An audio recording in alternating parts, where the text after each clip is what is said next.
Hej, mit navn er Elle Becker. Inden for de næste 5 minutter, så vil jeg fortælle lidt om, hvordan du kan få det bedre, få et bedre liv, ved at komme her i Landklang i min klinik og søge hjælp. For cirka 7 år siden, der var jeg udsat for, at jeg kom ud i trafikuheld. Jeg smadrede jo mine ribben og fik et piskesmæld. Og cirka 2 år senere, så var jeg oplevede jeg, at mit venstre øje ikke fungerede i skulle. Så jeg købt bil, og det viser, at jeg har fået grå stær på venstre øje. Mange mennesker vil sige, at det er på grund af min alderdom, men det, der viser, at jeg har fået hjælp til at få genskabt min balance, for at behandle mine traumer, min stress, det var, at mit system regenererede sig selv. Min piskesmæld forsvandt, min grå stær forsvandt. Da jeg så startede op i 2019, så kom der nogen til behandling. En af dem, som jeg husker med, som har været rigtig god til at fortælle sin fortælling selv, det var Kjeld. Han var indlagt 9 måneder med borrelia, og efterfølgende i 2014, der fik han diagnose med Parkinson.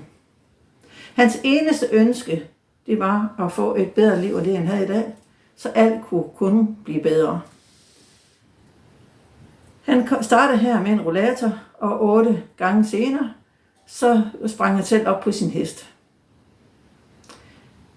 Med hans egne ord, da han skulle beskrive hans behandlinger, så sagde han, det er meget svært at sætte ord på, hvordan det føles, og det lyder som en kliché, men det er som at få en chance til at få et liv, som ikke bare er tåligt, men som er godt, som er fantastisk, og hvor jeg igen så lægge planer for min fremtid.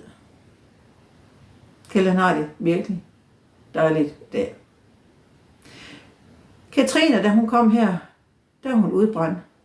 Hun havde ikke energi til at være på arbejdsmarkedet. Målet var at få hende tilbage på arbejdsmarkedet og få et godt liv. Katrine har et job i dag. Hun har haft det i lang tid. Hun fik det efter nogle behandlinger her hos mig. Så fik hun et job, og det er det samme job, hun har i dag. Hun har et godt liv. Og en sidegevinst ved hendes behandling, det var, at hun tabte sig rigtig mange kilo. For hvad er årsagen bagved overpolsning eller overvægt, som vi kalder det. Så vender blikket mod en tredje person, som jeg fortæller jer om. Det er Marianne. Marianne kom her for nogle år siden. Hun var faldet af sin hest, og ifølge lægerne, så havde hun brækket sit skamben. Hun havde udslæt på den ene fod, det var helt rød, der var blære på den, og hun havde fået en diagnose på det også. Da hun oplevede efter få behandlinger, hun kunne gå hjem i sin stue, hun kunne ud, hun kunne hjem i stuen og lave zumba, og hendes røde fødder, de faktisk fandt at blive stort set normalt efter få behandlinger, så var hun jo virkelig, virkelig glad og fortalte det til mange andre mennesker. Metoden, jeg behandler med, det er kvantefysisk afbalancering af kropsfeltet. Det betyder, at jeg guider folk ind i et kvantefelt, et energifelt. Og når vi ligger i det her energifelt og taler om vores liv, så forløser vi alt det, som ligger bagved, årsagen bagved. Vores traumer, vores stress, vores chok, det vi har oplevet i vores liv, som er årsagen til, at vores system ikke regenererer. Ligesom det skete med mig. Min piskesæl og min grå stær, der forsvandt. Den regenererede sig selv.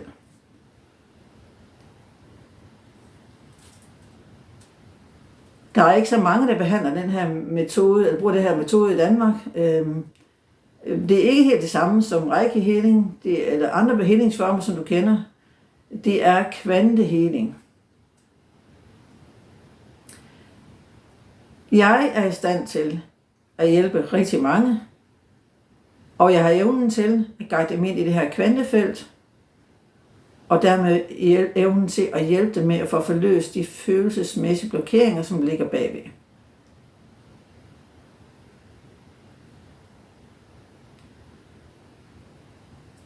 Det jeg gør, det hjælper rigtig mange mennesker. Uanset hvad bagage de har med sig. Er det stress, som jo er en af årsagen til mange sygdomme, For stress kommer jo af en årsag. Er det angst? Ved du angst? En depression? OCD? ADHD? Vi taler også alle. Der er mange børn, der lider af ADHD. Er det diskusprolaps, som jeg også fik i 2000? Er det smerte i led, knogler og muskler? Er det en ben, du har svært ved at gå ordentligt på? Jeg ser rigtig, rigtig mange mennesker på gaden alle steder, der halter på den ene ben. Det er potentielt en årsag, som kan forløses biologisk set. Har du svært ved at... Er der noget med hænderne? Er det kuskefingre? Du ikke må kende kuskefingre. Er det springfingre? Er det gigt? Er det hudlidelser? Psoriasis, som jeg også selv har prøvet. Alting kommer af en årsag. Så hvis du ikke hører eller læser om nogle af de her fortællinger om netop din sygdom, så tænk på, at alt kommer af en årsag. Alt kan potentielt forløses biologisk set.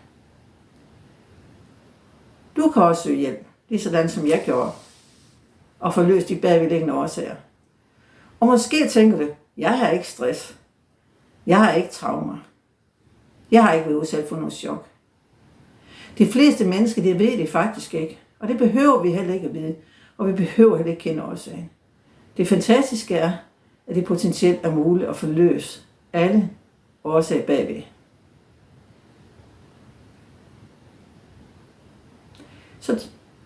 Så hvis du har brug for at komme videre i dit liv, du er klar, du har lyst til at leve et andet liv, end det du lever i dag, du har lyst til at leve et liv uden smerter, uden stress, et liv, hvor du kunne enten gå på arbejde, eller bruge dit liv sammen med dine venner og familie, rejse ud i verden, eller hvad du nu har brug for.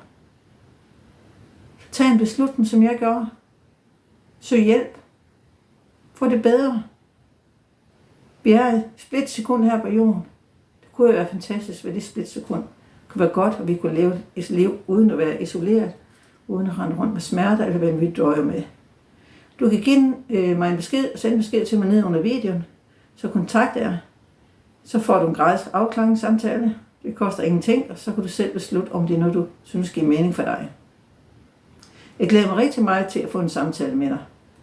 Hej hej.